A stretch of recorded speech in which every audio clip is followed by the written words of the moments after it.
Rich poor dad का जो second chapter है वो ट्रैप ऑफ टैक्स के बारे में है कि कैसे मिडिल क्लास और लोअर मिडिल क्लास के ऊपर टैक्स का बोझ लाद दिया जाता है। आइए इसे समझते हैं। तो जो राइटर रहते हैं रॉबर्ट डी कियोसाकी, वो अपने बच्चों को स्कूल तो भेजते थे, बट स्कूली शिक्षा के साथ साथ वो समय के हिसाब से जो नीड रहती थी उसके बारे में भी उन्हें एजुकेट करते थे।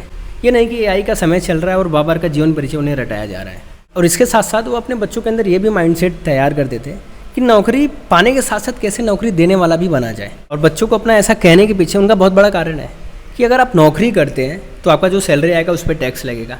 फिर अगर आप बाइक लेने जाते हैं तो उस पर टैक्स देना पड़ेगा, फ्यूल भराएंगे उस पर टैक्स देना पड़ेगा, रोड पे चलेंगे टोल टैक्स देना पड़ेगा, बच्चों को अगर पढ़ाते हैं तो एजुकेशन पे टैक्स देना पड़ता है, बुक्स पे टैक्स देना पड़ता है, बीमार पड़ते हैं तो हॉस्पिटल में दवा पे टैक्स देना पड़ता है। नहीं, मोटा मोटी अगर हम कहें तो जनवरी से मई तक का आपका कमाई टैक्स में चला जाता है। बट वही जो नौकरी देने वाले यानी बिजनेसमैन होते हैं वो अपना सारा खर्च करते हैं, दवा के खर्चा करते हैं, घूमते फिरते हैं, सारा चीज़ करते हैं, वो सारे खर्चे को कंपनी का एक्सपेंस दिखाते हैं।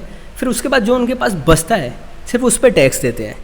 और आगे इस चैप्टर का सबसे बेस्ट लाइन है कि जो राइटर के जो एक गरीब डैडी थे उनका कहना था कि पैसा ही सभी बुराइयों का जड़ है, लेकिन जो उनके अमीर डैडी थे उनका कहना था कि पैसा का कमी ही सभी बुराइयों का जड़ है। तो जानते राइटर का कहना है कि धन दौलत की जो एजुकेशन होती है वो स्कूल में नहीं दी जाती, वो बल्कि घर पे हमारे दी जाती है, हमारे पेरेंट्स द्वारा, हमारे घर के इन्वायरमेंट द्वारा।